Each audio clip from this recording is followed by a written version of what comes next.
எப்போது நீ நினைத்தது நடக்கவில்லையோ அப்போது உனக்கு மேலே ஒன்று வேலை செய்கிறது என்ற அர்த்தம். அதற்கு பெயர்தான் விதி. வீரம் வெற்றி பெற்றால் வீரத்தால் விளைந்தது, கோடை தோல்வியுற்றால் கோடைத்தனத்தால் வந்தது. வீரன் தோல்வியுற்றாலோ கோழை வெற்றி பெற்றாலோ விதியின் பிரவாகம். எடுத்து வைக்கிற அடியெல்லாம் வழுக்குது, நின்று விடு. மேற்கொண்டு அடியெடுத்து வைக்காதே, முடிவை கடவுளிடத்திலே விட்டுவிடு. அவன் மீது நம்பிக்கை இல்லை என்றால் காலத்திடம் விட்டுவிடு. நடுக்கடலில் தத்தளிக்கும் ஆளே இல்லாத படகு கூட என்றோ ஒரு நாள் ஏதோ ஒரு கரையை போய் சேரும்.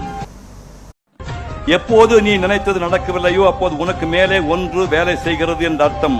அதற்கு பெயர்தான் விதி. வீரம் வெற்றி பெற்றால் வீரத்தால் விளைந்தது, கோடை தோல்வியுற்றால் கோடைத்தனத்தால் வந்தது. வீரன் தோல்வியுற்றாலோ கோழை வெற்றி பெற்றாலோ விதியின் பிரவாகம். எடுத்து வைக்கிற அடியெல்லாம் வழுக்குது, நின்று விடு. மேற்கொண்டு அடியெடுத்து வைக்காதே, முடிவை கடவுளிடத்திலே விட்டுவிடு. அவன் மீது நம்பிக்கை இல்லை என்றால் காலத்திடம் விட்டுவிடு. நடுக்கடலில் தத்தளிக்கும் ஆளே இல்லாத படகு கூட என்றோ ஒரு நாள் ஏதோ ஒரு கரையை போய் சேரும்.